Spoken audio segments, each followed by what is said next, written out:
안녕하세요. 공방을 운영하며 행복한 하루하루를 만들어가고 있는 30대 여성입니다. 오늘도 원래는 회원님들과 커피 한잔 하면서 비누를 만들어 보려고 했는데 비도 오고 날씨가 스산해서 그런가 다들 이런저런 이유로 다음에 하면 안 되냐고 하더라고요. 그래서 스케줄을 조정하고 나니 모처럼 시간이 생겨서 익명의 힘을 빌려 제 이야기를 좀 해볼까 합니다. 새해가 밝은 만큼 처음이자 마지막으로 저에게 있었던 그 일을 털어놓고 새 출발을 하고 싶은 마음도 들었으니 말이죠. 이제는 남편이라고 부르기엔 너무나 먼 사이가 되어버렸지만 편의상 남편이라 칭하겠습니다.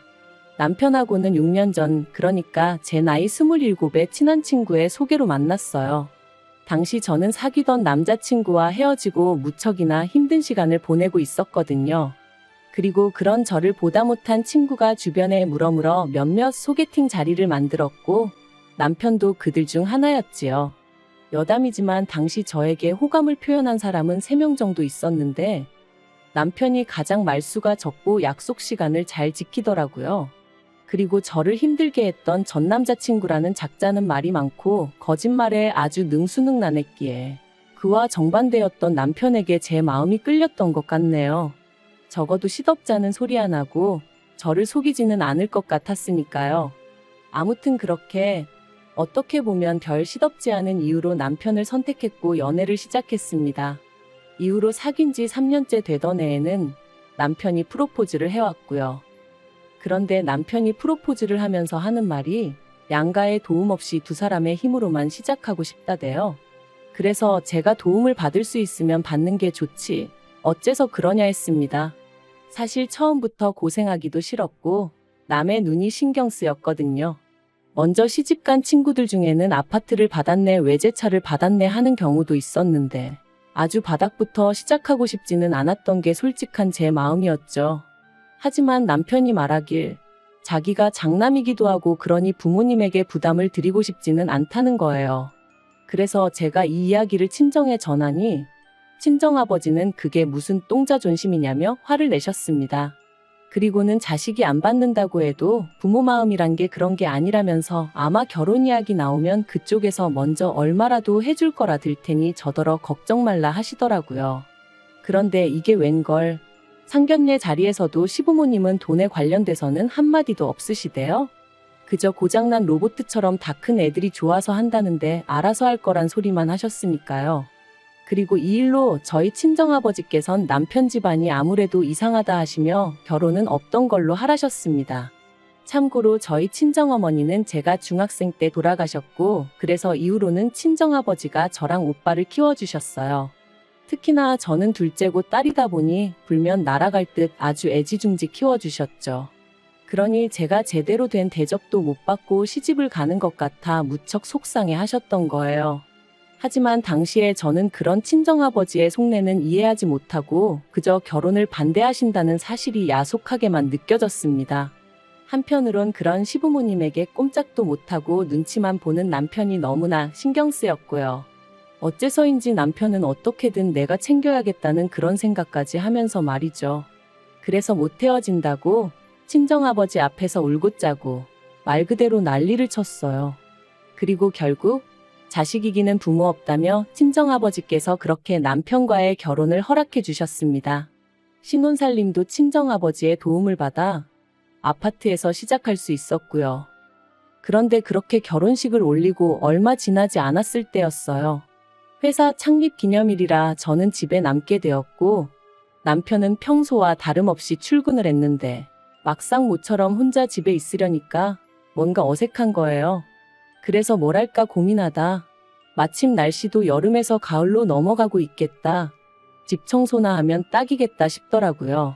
그래서 안방부터 시작해 평소에 손이 잘 닿지 않았던 부분들까지 구석구석 쓸고 닦기 시작했습니다. 그리고 그때 남편의 책장 가장 윗칸에서 오래된 사진 몇 장이 떨어졌는데 사진 속 꼬마가 낯설지 않았죠. 바로 저희 남편이었으니까요. 사실 몇 번이나 예전부터 남편에게 어렸을 때 사진 좀 보여달라고 했었는데 그럴 때마다 이사하면서 다 없어졌다고 했었는데 이렇게 버젓이 몇 장씩이나 가지고 있었다니 반갑기도 하면서 동시에 황당하고 어이없기까지 하더라니까요. 그리고 그때 어린 남편을 애정어린 눈빛으로 바라보고 있는 웬 여자분이 제 눈에 들어왔습니다. 제가 한번 본 사람 얼굴을 쉽게 잊지 않는 편인데 결혼식 때 본 친척분들도 아니었고 정말 처음 보는 분이더라고요. 게다가 어쩐지 남편이랑 닮은 것도 같고 그래서 그때부턴 청소고 뭐고 오로지 남편의 퇴근만을 기다렸습니다. 이게 다 뭐냐고 묻고 따질 생각만 하면서 말이죠. 이윽고 시간이 흘러 7시가 좀 넘어가니 평소와 다름없이 남편이 집에 왔고 저는 그런 남편에게 사진들을 들이밀며 이건 뭐냐고 물었어요. 어렸을 때 사진은 다 없어졌다더니 보란듯이 당신 방에 있더라고. 서운하고 섭섭하다 뭐 그렇게 이야기를 했던 것 같아요. 그리고는 옆에 이 여자분은 누구냐니까. 남편이 저를 한참 동안 말없이 쳐다보더니 자기가 사실 말하지 않은 게 있다면서 얘기 좀 하자더라고요. 잠깐이었지만 거실에서 식탁으로 자리를 옮기는데 오만 가지 별의별 상상이 다 되었습니다. 드라마를 너무 봤나? 말도 안 되는 생각들이 머릿속을 스치더라니까요. 그리고 그렇게 몇 분간의 시간이 흐르고 남편이 하는 말이 지금의 시어머니는 자기의 계모랍니다. 남편을 낳아주신 친어머니는 오래전 지병으로 돌아가셨고 이후로 아버님이 지금의 어머님과 재혼을 하셨다고요. 그리고 남편의 시동생은 두 분 사이에서 태어난 그러니까 남편에게는 이복동생이었던 거죠. 제가 남편더러 나도 어머니가 안 계시단 걸 알면서 왜 말하지 않았냐 물었어요. 사실 같은 상처를 갖고 있었으니 얼마든지 서로를 위로해 줄 수도 있었을 테니까요. 하지만 남편은 장인어른은 재혼을 안 하셨지만 자기 아버지는 아니지 않냐며 저랑 자기랑 처지가 다르다고 딱 선을 긋는 거예요. 그래서 제가 더는 그 이야기는 하지 않고 아무튼 그동안 마음고생이 심했겠다. 그래서 그렇게 늘 어머님과 있으면 눈치를 보고 그랬던 거냐 물었습니다. 그런데 남편이 보인 반응이 뜻밖이었어요. 자기가 언제 어머님 눈치를 봤냐면서 자기는 그런 적 없다고 아주 펄쩍 뛰었거든요. 제가 직접 보고 느낀 게 있는데 정작 당사자가 그렇게 나오니 좀 황당하대요. 하지만 뭐 본인이 아니라 하니 더 캐묻기도 그렇고. 아무튼 이후로 남편은 자랑할 만한 이야기도 아니고 저희 친정아버지께서 이런 사실까지 아시면 절대로 결혼을 허락해주지 않으실 것 같아서 말을 못했다며 미안하다 했어요. 하지만 이건 이해하고 용서하고를 떠나서 마음이 편치가 않았습니다. 솔직히 제가 남편하고 결혼까지 약속했던 건 남편의 정직함 때문이었거든요. 그런데 남편이 작정하고 저를 속인 건 물론이고 제가 사진을 발견하지 못했다면 끝까지 말하지 않았을 것 같은 게 생각할수록 화도 나고 실망스러웠죠. 하지만 이제 와서 시시비비를 가리자니 그것도 쉽지 않고 그래서 더는 나를 속이지 말라고 그 한마디만 하고 가슴속에 묻고 가기로 했네요. 한편 어쨌든 남편을 낳아주신 친어머니는 아니셨어도 길러주신 어머님이셨으니 이후로도 저는 제 할 도리는 하려고 했습니다. 하지만 어머님께서는 하루하루 시간이 지날수록 저희에게 바라시는 게 많아지셨어요. 특히나 금전적인 부분에서 요구하시는 게 늘어만 갔는데 알고 보니 그 이유가 결혼 전에는 어머님이 남편의 월급 통장을 갖고 계신 적도 있었고 어머님이 뭐 필요하다 갖고 싶다 하시면 남편이 대부분 다 해드렸던 모양이더라고요. 그런데 남편이 저와 결혼하면서 경제권을 아예 저에게 넘겨줬다 보니 더는 전처럼 어머님의 요구사항을 들어드리지 못하게 된 거였죠. 참고로 경제권을 제가 가져오게 된 건 결혼 허락받고 전세집을 구하는 과정에서 남편이 모아둔 돈이 형편없이 적다는 사실을 알게 되면서였어요. 제가 그렇게 직장 생활하면서 번 돈을 도대체 다 어디다 썼냐 물으니 모른다고만 해댔고 그러니 경제권을 제가 안 가져올 수가 없었네요. 아무튼 결국 이 일로 저는 남편과 결혼한 지 1년 만에 어머님과 크게 부딪히게 되었습니다. 어머님께서 남편이 비록 저랑 결혼하긴 했어도 여전히 당신 아들이라 하시며 남편 통장을 내놓으라 하셨거든요. 당신이 월급 관리를 해줄 테니 저더러 생활비를 타서 쓰라면서 말해요. 그리고 저는 그게 말이 되냐? 절대 못 드린다 하고 버텼어요. 그렇게 남편 주머니 사정이 걱정되시는 거면 결혼하기 전에 좀 챙겨주시지 그러셨냐고 지금은 제가 있으니 안 해주셔도 된다, 관심 끄셔도 된다 쏘아붙였죠. 그랬더니 나중엔 아버님까지 나서셔서는 어디 며느리가 시어머니 말에 토를 다냐 하시며 저를 꾸짖으셨는데 솔직히 두 분 다 제 눈에는 그저 추하고 탐욕스러워 보일 뿐이었습니다. 하지만 더욱 저를 힘들게 했던 건 남편이 보인 반응이었어요. 남편이 돈 몇 푼 때문에 부모님 마음을 상하게 해야겠냐면서 일단은 통장 드리고 나중에 부모님 마음이 풀리면 그때 다시 받아오면 되지 않겠냐는 한심한 소리나 해댔으니까요. 그리고 이후로도 제가 남편을 지켜본 결과 남편은 어머님 아버님, 특히나 그 중에서도 어머님에게 어떻게든 인정을 받고 싶은 욕구가 있어 보였습니다. 이렇게 표현하자면 뭐하지만 어떤 의미로는 짝사랑을 하는 남학생 같았다고 해야 할까요? 어떻게 하면 어머님 마음을 상하지 않게 할까? 어떻게 하면 어머님이 더 좋아하실까?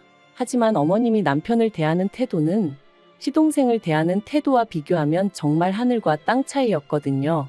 가령 온 가족이 모여 식사를 할 때도 남편 앞에는 온통 김치에 나물 반찬, 밥도 어떨 땐 누른밥. 하지만 시동생 밥은 늘 윤기가 잘잘 흐르고 그 앞에는 불고기며 뭐며 누가 봐도 메인 메뉴다 싶은 게 놓여 있었죠. 그래서 한 번은 제가 그 불고기 접시를 가져다 저희 남편 앞에 옮겨놨어요. 그랬더니 대번에 어머님이 저더러 뭐하는 짓이냐고 짜증을 내시길래 저희 남편도 불고기 좋아한다고 했죠. 그러자 어머님이 남편더러 너 이거 좋아하냐고 물으셨는데 남편이 대번에 자긴 안 먹어도 된다면서 저더러 괜히 왜 오바하냐 그러더라니까요. 그리고 이후로도 이와 비슷한 일은 몇 번이나 있었고 그럴 때마다 오로지 어머님 기분만을 살피는 남편을 보고 있자니 안쓰럽고 한편으론 섭섭한 생각에 제 속만 까맣게 타들어갔네요. 하지만 그럼에도 불구하고 저는 그런 남편을 어떻게든 지켜주고 싶었어요. 남편에게 진짜 가족이 뭔지 알려주고 싶었죠. 하지만 남편은 끝까지 제 마음을 알아주지 않았는데 재작년 여름이었습니다. 모처럼 고향에서 열리는 동창회에 다녀오신다며 친정아버지께서 1박 2일로 여행을 떠나셨어요. 평소라면 차를 가져가셨을 테지만 그날은 어째서인지 고속버스를 타고 가신다 하셨죠. 그런데 이튿날 이제 곧 버스 탄다는 통화를 마지막으로 세상을 떠나셨습니다. 운전기사가 졸음운전을 하다 그만 중앙분리대를 들이받았고 그대로 반대편에서 오는 덤프트럭과 부딪혔다나요? 뉴스에도 나왔을 정도로 큰 사고였고 저도 친정오빠도 제정신이 아니었어요. 평소에도 누구보다 건강관리에 힘쓰시던 아버지셨기에 그렇게 허무하게 세상을 떠나실 거라곤 꿈에도 생각해 본 적이 없었으니까요. 솔직히 그때 일을 다시 떠올리기란 지금도 너무 괴로울 뿐입니다. 아버지 장례식까지 시간이 어떻게 흘러간 건지 무척이나 슬펐다는 것 말고는 다른 건 아무것도 떠오르지 않을 정도로요. 어느덧 장례가 마무리되고 친정오빠가 나서서 아버지 사망신고부터 시작해서 법적인 부분을 정리해 주었어요. 그리고 오빠와 제가 아버지 재산을 반반씩 물려받게 되었는데 보험금까지 더해지면서 거진 7억 가까이 되는 큰 돈을 받게 되었더라고요.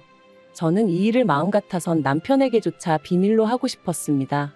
하지만 그게 마음먹은 대로 쉬운 일은 아니었어요.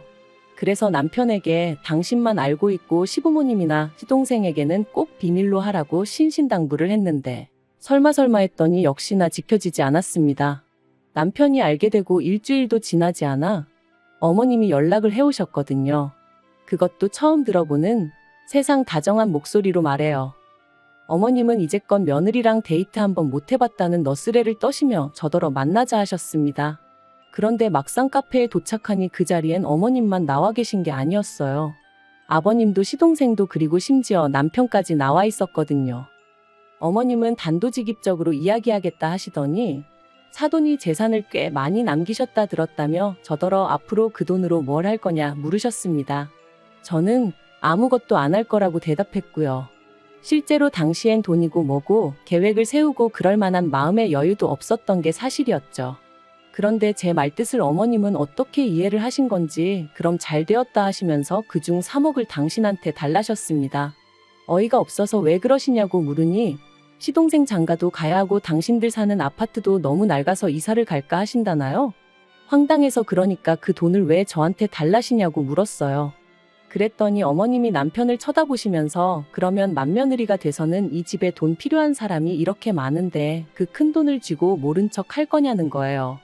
그리고 그런 어머님의 말씀이 끝나기가 무섭게 남편이 저를 바라보면서 저더러 저답지 않게 왜 그러냐고 가족끼리 돕고 살아야지 그러는데 제가 남편더러 이게 가족끼리 돕는 것 같이 보이냐 되물었어요.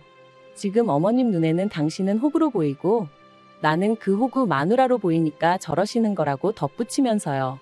그랬더니 남편이 저더러 말 조심하라대요. 제가 더 들을 것도 없다고 먼저 일어나겠다 했습니다. 그리고는 자리에서 일어나는데 순간 어머님이 저더러 지 애비 목숨값이라 아깝다 이거지? 그러시더라고요. 아무리 저희 친정아버지가 돌아가셨다지만 지 애비는 뭐고 목숨값은 뭐란 말인가요? 순간 저도 눈이 뒤집어져서는 말이라고 아무렇게나 짓거리지 마시라 해버렸어요. 그랬더니 순식간에 남편이 제 뺨을 때렸습니다. 카페 안에 있던 사람들이 짝 소리를 듣고는 놀라서 저희를 바라보곤 웅성웅성 거리더라고요. 그리고 저도 더는 참을 수가 없어서 똑같이 남편 뺨을 때렸습니다. 마음 같아선 어머님 뺨을 날리고 싶었지만 보는 눈이 많아서 차마 그럴 순 없었네요. 그리고는 어머님께 구걸을 하러 나오셨으면 미안한 척이라도 하셔야지 그게 무슨 태도냐 했죠. 그랬더니 어머님이 남편더러 너는 배알도 없냐시며 저런 거랑 계속 살 거냐고 네가 저거랑 계속 산다 하면 나는 너를 안 보고 살겠다 그러시는 거예요. 평소에 어머님이 매번 시동생만 챙기시고 남편은 무시하시는 게 꼴보기 싫어서 제가 더더욱 남편을 살뜰히 챙겼던 게 사실이에요. 그러니 아마도 어머님은 제가 남편을 엄청나게 좋아한다고 생각하셨던 모양입니다. 남편 없이는 못 산다 그렇게 오해를 하셨는지도 모르겠어요. 그러니 남편에게 저랑 살지 말라 하면 제가 남편한테 매달리기라도 할 줄 아셨던 건지. 하지만 솔직히 말해서 언젠가부턴 남편을 사랑한다기보단 인간 대 인간으로 안쓰러워서 챙긴 게 더 컸거든요. 그리고 친정아버지 마음을 그렇게 아프게 하고 시집을 왔는데 차마 이혼하는 모습은 보여드릴 수가 없었으니 어떻게든 참고 살아보려고 했던 것도 있었고요. 그런데 이런 제 속도 모르고 자기들끼리 난리부르스 추는 꼴을 보고 있자니 기도 안 차더라니까요. 그래서 남편이 뭐라 말을 하기도 전에 내가 안 산다고 그랬습니다. 더는 이 막장 집구석의 며느리 더러워서 못 해먹겠다 했죠. 그리고는 남편더러 정신 차리라고 네가 앞만 날고 기어봤자 어머님 눈에는 호구 자식일 뿐이다 해버렸네요. 그리고 결국 그날을 마지막으로 남편과 저는 일사천리로 이혼을 했습니다. 남편은 어머님이 너무 완강하셔서 어쩔 수 없다며 저더러 끝까지 어머님한테 용서를 구하라고 그러면 이혼만큼은 안 해도 된다는 식이었는데 그런 말을 하는 남편을 보고 있자니 딱하기도 하고 한심하기도 하고 그런데 더 황당한 건 이혼이 확정되고 나서야 어머님께서 연락을 해오셔서는 저더러 왜 재산을 네가 다 가져가냐고 난리시더라고요. 그래서 남편이 뭘 기여한 게 있어야 나눠 가질 거 아니냐 했습니다. 처음부터 집도 저희 친정에서 해줬고 이후로 계속 맞벌이를 했는데 남편이 저보다 뭘 더 한 게 있냐고요. 그랬더니 네 애비한테 받은 돈은 왜 빼고 말하냐길래 어디 한번 제주껏 가져가 보시라고 쏘아붙여 버렸네요. 그런데 더 어이가 없는 건 그렇게 남남이 되고 반년쯤 지났을 땐가 남편에게 연락이 왔어요. 그리고는 하는 말이 자기네 형편이 어려워져서 그런데 예정을 생각해서 1억만 어떻게 좀 빌려줄 수 없겠냐는 거예요. 그래서 제가 남편더러 너 아직도 그 집 호구 노릇하고 사냐고 정신 차리라고 그리고 예정은 무슨 너랑 살면서 좋았던 기억보다 짜증나고 열받던 기억이 더 생생하니까 건들지 말라 했죠. 그랬더니 어머님이나 자기야 그렇다 쳐도 아버님은 저한테 나쁘게 한 거 없지 않냐면서 그럼 아버님을 생각해서라도 어떻게 안 되겠냐는데 제가 그렇다고 아버님이랑 뭐 얼마나 가깝게 지낸 것도 아니었고요. 오히려 아버님이야말로 어떻게 보면 그런 어머님을 막을 수 있는 유일한 분이셨는데 중재 비스무리한 것도 한 적이 없으셨어요. 그러니 저는 아버님도 어머님만큼이나 나쁜 분이라고 생각하거든요. 그래서 남편더러 쓸데없는 소리하지 말고 다시는 이런 걸로 연락하지 말라 했네요. 그리고 저는 아버지가 남겨주신 재산을 어떻게 하면 의미 있게 쓸 수 있을까 오랫동안 고민하다가 그간 힘들게 지냈던 게 억울하기도 하고 그래서 제 나름대로 삶의 여유와 행복을 찾고자 공방을 열었습니다. 어려서부터 손으로 조물조물 뭘 만들고 그러는 걸 좋아했는데 아버지 말씀으론 제가 돌아가신 어머니를 닮아서 그런 것 같다고 하셨거든요. 그래서 공방 일을 할 때면 그리운 부모님과 같이 있는 기분이 들기도 해요. 한편 다행히도 오픈 직후부터 지인들의 입소문 덕분에 회원들이 조금씩 늘어서 저 하나 먹고 살 만큼은 벌고 있어요.